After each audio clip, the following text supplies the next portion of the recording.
Ndagusuje neza kandi nguhaye ikaze. Nyita Prince Robert, umuhungu w'Imana n'abanyarwanda. Umva nkubwira ikintu cya mbere, nkwinginga inkunga yawe ya mbere, kora subscribe kugira ngo ujye ubana natwe umunsi ku munsi mu biganiro byacu. Kuri kamera turi kumwe na mugenzi wanjye Evangeliste Masengesho.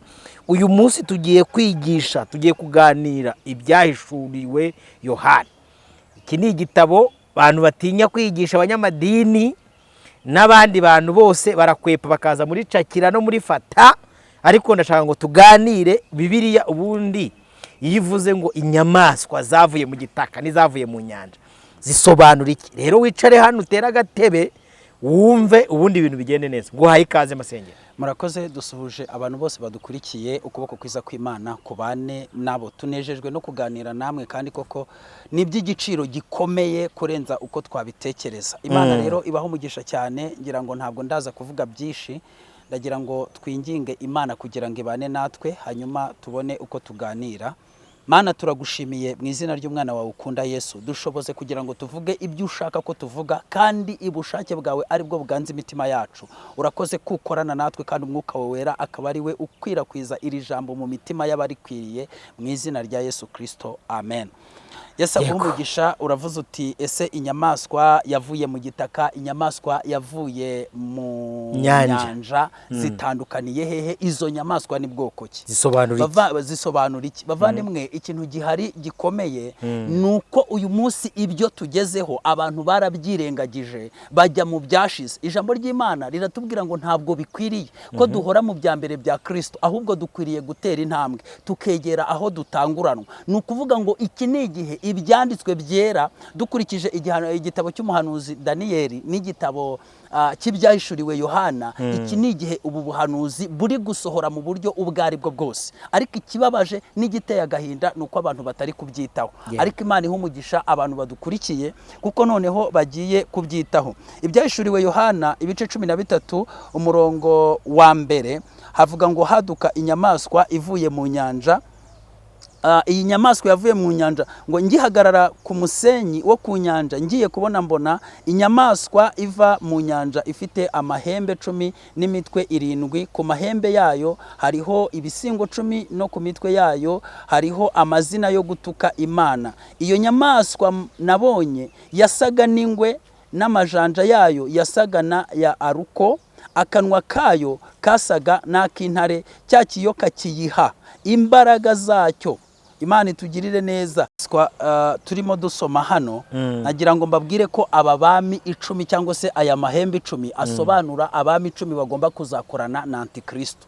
Hanyuma rero aba bami, ngira ngo ijambo ry'Imana riratubwiye ngo igihe iyi nyamaswa izabije, iyi nyamaswa niyo Antikristo, kandi aya mahembe yayo 10 ni abami 10 bagomba gukorana n'uyu Antikristo, kuko azaza ari umuntu tubona.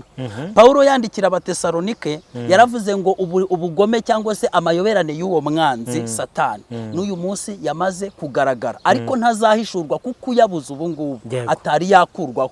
Uyabuze ubu ngubu rero ninde? Ni itorero, ariko umwuka we amayoberane yatangiye gukora. Uyu Antikristo Bibiliya iratubwiye ngo cya kiyoka, iyo bavuze cya kiyoka baba bavuze Satani. Satani azamuha ubutware bwe bwose, amuhereze n'intebe ye. Ibyo bisobanuye iki? Bisobanuye ko azamuha uburyo bw'imikorere, uburyo bw'ubushobozi bwe, naho Satani yari yimye mu mitima y'abantu, mu bitekerezo byabo, muri business zabo. Antikristo niwe ugomba kubiyobora mu buryo bumwe n'ubundi. Hanyuma rero iyi nyamaswa yavuye mu nyanja niyo Antikristo. Antikristo uyu munsi Bibiliya ivuze ngo amayoberane ye n'uyu munsi yatangiye gukora. Ibyo ubwabyo bisobanuye yuko ushobora kuba uri kubona abantu bari kugendana bakorana na Antikristo mu buryo wowe utazi, mu buryo buhishe, abantu batari kumenya. Umwuka wa Antikristo ni umwuka wataka abantu mu buryo bugiye butandukanye, kandi ugakorana n'abantu mu buryo bugiye bugize gute? Butandukanye, mu buryo bugize gute? Bwihishe. Imana itugirire neza. Wenda turi kubona nk'izi ntambara ziri kugenda zibaho, ngo kwa Trump byagenze gutya, intambara zirahari. Ariko ijambo ry'Imana Daniyeli ahanura iby'iyi nyamaswa yavuze ko ari agahembe kameze mu yandi mahembe icumi hanyuma agakuramo atatu kamaze kuyavanamo gasigara ari irya ubwo hasigaye 7 nako kaza ari aka 8 hanyuma iryo hembe rero aribo bami 10 rigomba kuza rikagira abandi bami 3 rikubita hasi ryamara kubakubita hasi rikayobora ari uwa 8 uri kumva ko rizaba rikuyemo 7 kandi abo ni abami bariho uyu munsi kandi abo bami bagomba kugwa kugira ngo Antikristo abone hayoborera rero izi ntambara zigomba gusiga byanga bikunda zigomba gusiga byanga bikunda ari amahembe atatavuyemo niyo mpamvu ubwo mise ndeba ihembe rimwe ryitwa Netanyahu ndeba iryitwa Kameni ndeba n'iryitwa Trump ejo bundi bararihushuye ndavuga ati aya mahembe aragenda tu ari amahembe agomba kuzavamo kuko ukurikije profile ya Antikristo ahagomba guturuka ntabwo agomba kuza bari abami bakiri hariya kuko bamubangamira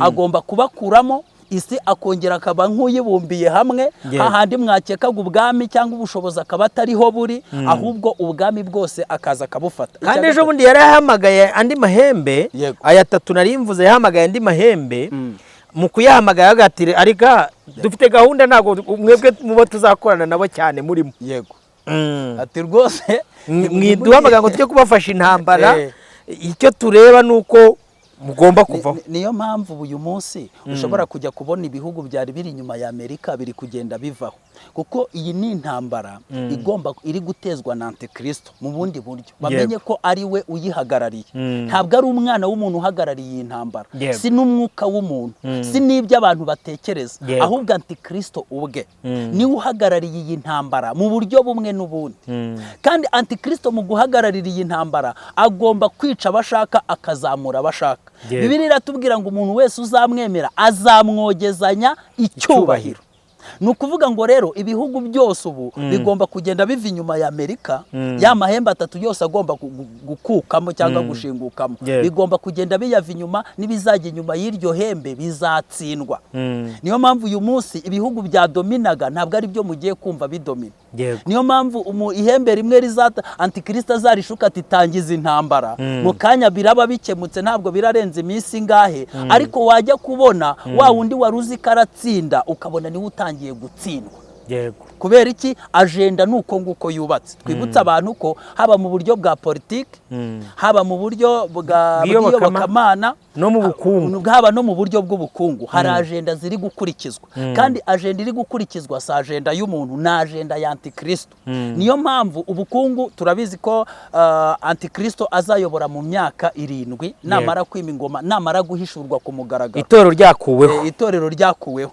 hari ibice bigize iyo myaka 7 imyaka 3 n'igice ya mbere imyaka 3 n'igice ya kabiri ibyo ngibyo byose tugomba kumenya yuko Antikristo iyo myaka yose izashira hari inzara ikomeye mu rwego rukomeye cyane iyo nzara rero njya mbwira abantu ngo ubungubu yatangiye kubaho abantu bari ngo hari ibihugu bigiye kwishyira hamwe ngo bijye kurwanira umuhora ariko bawurwanira bagira gute ntabwo n'ubundi inzara izashira kuko mu myaka 7 iyo turi kubwira abantu ngo Yesu Kristo yaje nta kindi gisigaye bajye bareba ibyanditswe byera bamenye banabihuze n'ibihe barebe ngo ese ni ikihe kigeze Daniel 11 yes 11 yego iyo usomye iki gice cya 11 cya Daniel cyose nicyo cyerekana iyi derurama y'izi ntambara n'ukuntu bizagenda n'uburyo Antikristo azima ingoma yego hanyuma waruvuze uti inyamaswa yavuye mu nyanja na Antikristo hanyuma yavuye mu gitaka inyamaswa yavuye mu gitaka ivugwa muri iki gice cya 13 ku murongo wa 11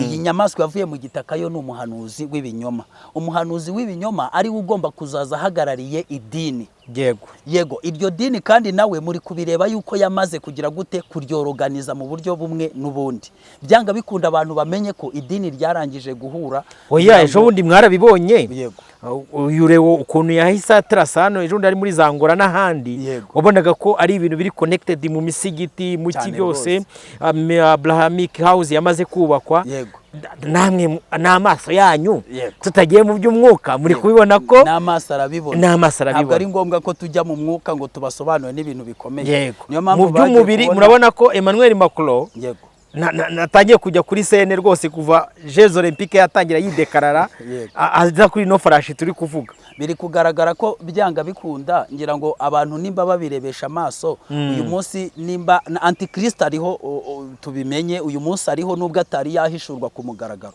ariko ariho kandi ari mu bantu, kandi uwo muntu agomba kuzaza ari mu bantu bari basanzwe bazwi. Uyu munsi ari gukora ibintu bigiye bitandukanye. Hanyuma rero nta wundi muntu wujuje profile. Uye nakuye ngo Daniel yaramusobanura bangwa azaba yihakirizwa ngo adakunda ibishimisha abagore.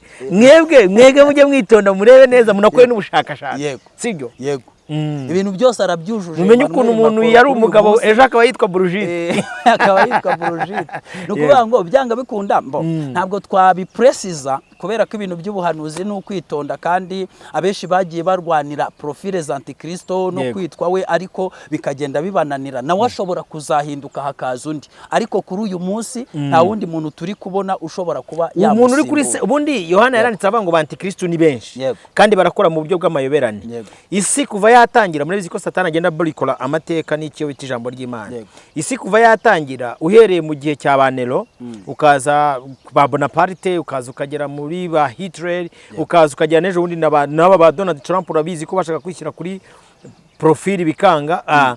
Uyu munsi isi yagiye irwanirwa ishaka kugira ngo harebe uwahagarara kuri Antikristo, ariko baba na prefera bavuga ati iyi generation ni yihigezweho. Niyo mpamvu uyu munsi turi muri generation yitwa Z cyangwa Z nyine ya nyuma. Yego. Bari kuvuga ati rero hashobora kuba hagiye kuza Alpha ni itangiriro, kandi iryo tangiriro ni ryo mu ngoma y'imyaka 1000. Bakavuga ati rero reka tube duteguye uyu muntu neza niwe ushobora kuza kuri uru ruhemba akaza agendera kuri iyi farashi. Kuko Bibiliya iyo tuvuze Antikristo ni umuntu uri kuza gukorera mu mwuka wa Antikristo. Ni nkuko amasengesho na Robert n'undi muntu wese yaganira.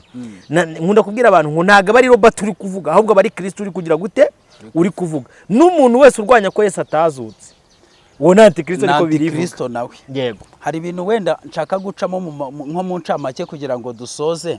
Uri kubona ko iyi nyamaswa yavuye mu nyanja niyo Antikristo. Antikristo naza Satani azamuhereza ububasha bwe kugira ngo abashe gukomeza imirimo yose ye nkuko Satani yayikoraga, ndetse anamurushe kuko azaba ari igihe cye. Hanyuma rero Antikristo namara gukora azahereza ububasha umuhanuzi w'ibinyoma, ari we iyi nyamaswa yavuye mu gitaka, amuhereze ububasha bwe mu gihe gitoya. Uyu muhanuzi w'ibinyoma azaba ahuje idini, ahuje na politiki mu buryo bwari bwo bwose, ndetse no mu buryo bw'ubukungu, kubera ko Bibiliya itubwira ko iyi nyamaswa ari Antikristo nirangiza gukomereka uruguma rwica, izahereza iyi nyamaswa yavuye mu gitaka ariyo muhanuzi w'ibinyoma ububasha bwayo, kugira ngo uyu muhanuzi w'ibinyoma areme cya gishushanyo Bibiliya itubwira, hanyuma narangiza kukirema agihe guhumeka. Namara kugiha guhumeka ngo azagiha n'ubutware bwo kwicisha abantu bose batakiramye, kandi abantu bose bazahita bikubita hasi bakiramye,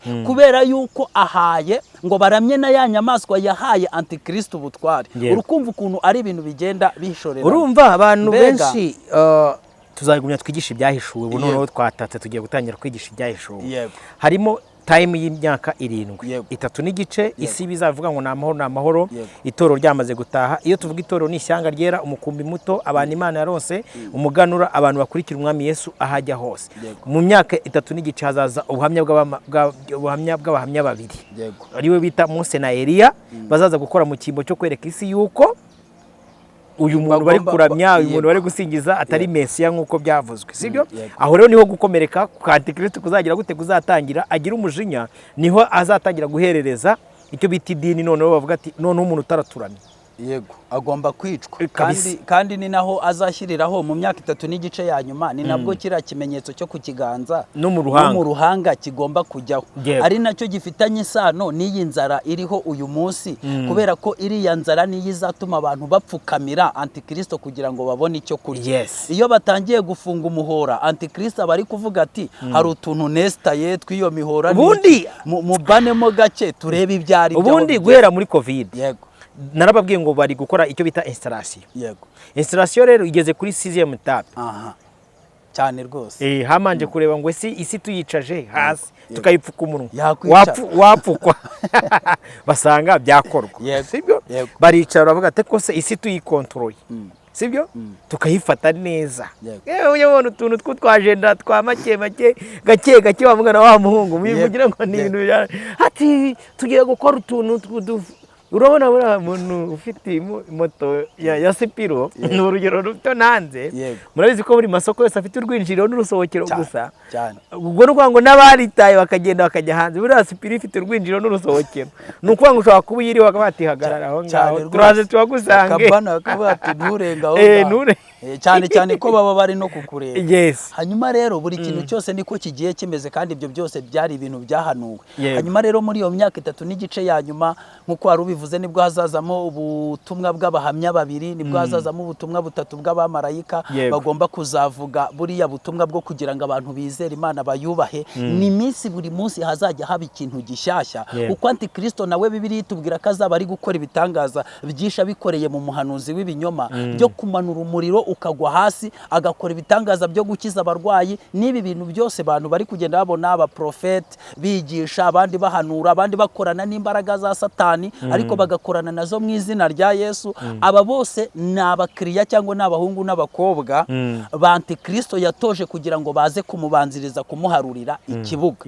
Hanyuma rero nibamara kumuharurira ikibuga nibwo azima. Mu myaka 3 n'igice ya mbere azaba ari kuringaniza no kureba yuko mikoro zivuga neza. Urabona hari ukuntu wesitara ukabareba ko installation imeze neza, ugacana ukareba ko nta ukareba ukavuga ukumva ko amajwi agenda. Muri iyo myaka 3 n'igice ya mbere niko bizaba bimeze. Ndetse Antikristo buriya azaza n'itorero rikiri mu isi, ariko nubwo azahishurwa we icyatumye Yesu avuga ngo itorero ryanjye ngo nzaza mu gihe mutabitekereza nk'uko umujura aza, ni ukubera yuko Yesu azaza amere nk'uryibye. Mu gihe Antikristo azaba avuga ati ndarihasanze. Paulo yandikira Abatesalonike twasomye mu bice 2 yaravuze ngo kuza k'uwo mugome, ngo kuza kwa Kristo kubazabanziza no guhishurwa k'uwo mugome. Ariko Yesu azaza arijyanye nk'uryibye, Antikristo asigare yifashe impungenge avuga ati ko narinzi ko ndihasanze ngiye kurirangiza. Bibiliya ngo mu kanya nk'ako guhumbya. Iwo mwanya bizaba birangiye. Icyo gihe rero abandi bazasigara muri strago zikomeye. Twongere tubwira abantu ko wenda aba ariko dusorezaho, turagira ngo tubwire abantu ko itorero rya Yesu ntabwo rigizwe n'abizera bose, ndetse n'abari muri iryo torero nkuko ijambo ry'Imana muri Matayo 25 habitubwira, ni umusaruro mutoya w'abakobwa 5 b'abanyabwenge nibo bazinjirana na Kristo bonyine. Ni ubukwe. Areka abantu babyumve neza ko itorero rizaba muri iyi myaka 7 rizaba rigiye mu cyo bita ubukwe. Ni ubukwe. Kandi ceremony ya mariage izaba igiyeyo. Ubukwe ntabwo butahwa n'urungano rwose, ntabwo rutahwa n'inshuti zo, butahwa n'inshuti zose, n'imiryango yose ntabwo ari kwiza. Ni nako itorero rya Kristo rigizwe n'ishyanga rito nkuko wabivuze. Ni naryo Yesu azaza agafata akajyana, hagasigara abandi bizera bazakangurwa nuko babonye umukwe atwaye abantu be. Aribo baba bakobwa 5 b'abapfapfa bazajya guhanjura amavuta ari uko itorero ryamaze kuzamuka, umukwe yamaze kwinjira, ariko bakaza bakomanga. Bazakomanga rero mu gihe Antikristo azaba ari kubakubitira hanze bakomanga umukwe ababwira ati woya mwebwe nimutegereze. Muri iyo myaka 7 yose bazaba bagihangana nawe. Ahubwo reka ntanga amakuru kuri bene wacu bari Yerusalemu. Ho Yesu yarabisobanura ariko ubwo aba yanavuze nina kwaje. Uri kumva? Yavuze ati bazaba bari mu migi muzahunge mwana mu misozi no mu bihanamanga kuko aho ngaho ariho nzabasanga. Ijambo ry'Imana ritubwira ko abantu bazahunga Antikristo bagomba kuzahungira i Bosira. Buri shyanga ryose ahantu Imana yagiye ibategurira ahantu bagomba guhungira. Ubu na hano muri Afurika hari ibihugu by'ubuhungiro Imana yagiye ishyiraho, kandi ibyo bihugu by'ubuhungiro Imana yagiye ishyiraho yabibwiye abagomba kuzaba bahari icyo gihe. None rero barabure kugira ngo mugende munamenya nta muzahungira itorero twatashye, kuko ejo bundi turigendera byanze bikunze. Abazi kureba bazi kureba ko umukwe ageze ku irembo. Muzacunge murebe uko byagenze muri Covid. Covid izabigisha akantu kamwe konyine, twikomereze muzaba mubireba neza mubyumva. So nukuvuga ngo rero iki ni igihe tugezemo cyo kugira ngo umuntu akanguke amenye ngo twebwe turi generation ya nyuma nyine, ibyanditswe byera byose bigomba kudusohoraho. Ikibabaje kimwe gikomeye nuko Antikristo ari gukora muri politike, agakora mu bukungu, agakora mu buryo bw'iyobokamana, abitwa ko bakijijwe bagakomeza gusinzira. badafite amavuta mu badafite mperezo amavuta mu mperezo dutangira ikiganiro wavuze uti nuko abantu benshi batari kubasha kubibona ariko n'ubundi twebwe turi generasiyo ya nyuma nta yindi izadukurikira abantu nibakanguke abantu nibabe maso buri muntu wese yite ku iherezo rye kandi yite kuri agenda y'ubuhanuzi arebe ngo tugeze hehe mu buhanuzi asoma ibihe abashe kumenya ngo tugeze hehe rero yaba muri politike ibyo turi kubibona kuko aya maraso yose ari kumeneka antikristo agomba kuyisasira nk'igitambo kizamutiza imbaraga kugira ngo ase icya kabiri mu bigendanye n'ubukungu nestarasiyo ari kwestara niyo mpamvu agomba guteza inzara n'imijagararo kugira ngo azaze ameze nk'umwana w'amahoro. Peteroli na zahabu ziri gucukura ku bwinshi kugira ngo ku munsi ingano muri Ukraine urabizi zararunzwe, muri za Venezuela ibintu bimeze neza, hano muri Kongo ibintu ni wane uri kumva ndajya mbaganiza nk'umunyamakuru sigo ari kugira ngo ku munsi ati abantu bazabavuga ngo ni amahoro ibintu bimeze neza gake muzamenye ko kuramuka k'umwana w'umuntu kugize gute kuzaba gusohoye. Imana ibaha umugisha rero ngira ngo hari ntabwo turi buze gutinda muri byinshi. Nashimira abantu bari badukurikiye ariko mbabwira ngo uyu munsi ni muhagarare duhanganye n'imyuka ibiri ikomeye kurenza indi, umwuka wa antikristo uri kuza mu buryo bw'amayoberane n'umwuka w'umuhanuzi w'ibinyoma uri guca mu buryo bw'iyobokamana akaba ari uri gukorera mu bavuga butumwa benshi n'abahanzi n'abahanuzi benshi bavuga iby'Imana mu buryo bw'amayoberane na antikristo akaba ari kwestara ibiye byo mu buryo bw'ubukungu ndetse na politiki. Hanyuma rero ni muhame hamwe mu birebe ariko mu birebe musenga, mu birebe mumenya icyo Imana ibashakaho, munabaza umwuka wera ngo umwana w'Imana muri ibi bihe agomba guhagarara mu yihe pozisiyo. Usome biri uvuge ngo ariko se Yesu yavuze ko ibi bihe nibitwegera bikadusohoraho tuzakora iki? Imana ibaho umugisha. Kure y'induru na kure y'ahantu abantu barasanira niho mukwiye kuza kwicara mukavoma amazi y'ubugingo buhoraho. Shimiye umuvandimwe waduhaye umwanya we akatuganiriza. Nawe ndagushimiye wadukurikiye, jya muri comment yawe utwandikire utubwira ati muzadusobanurira iki n'iki. Hari abantu bagiye bafite ubuhanuzi bwa Elena White n'abandi bagiye batandukanye, namwe mukwiye kuza mukicara mukabaza. Hari abigishwe n'abanyamadini nabo badafite ukuri bize icyo bita theology, Imana niba yiga irihishura, mwese mugiye mutandukanye. Tubahaye ikaze rero muri section comment kugira ngo mutubaze ibibazo mwifuza ko utatwazaganiraho. The second one mwakoze, reka tuhure mu biganiro bikurikira. Mwibuke gukora subscribe, share, comment and like. Thank you very much for your love.